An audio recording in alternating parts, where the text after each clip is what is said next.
Next, we are attempting to define project management. Please bear in mind two things. The first thing is that there are so many definitions of project management. I'm attempting to give you one. I've created one that reflects well what project management is, but there are others out there. They usually include the word endeavor, which I really wanted to avoid at all cost. And the second thing to bear in mind is there are always exceptions. Some companies use project management in a very flexible way. So this is nothing is set in stone. And in a way, that's what's interesting about project management. But let's get into those definitions.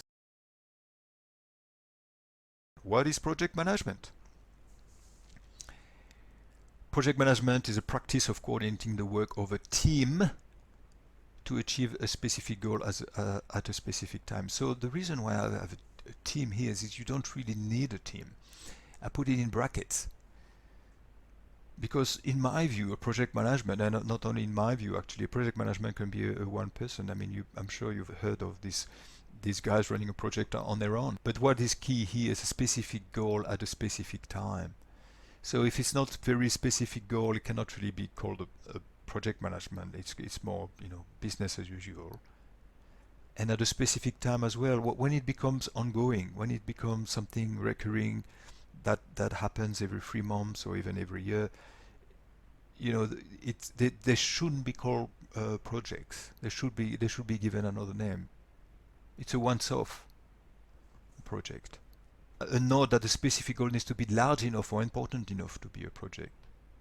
You have a business as usual team, they have something small to do.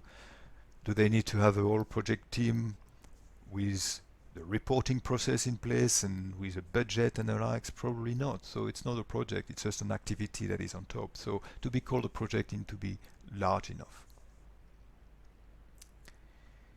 So this is just referring back to business as usual. Project team and project activity are separate from the company's business as usual resources.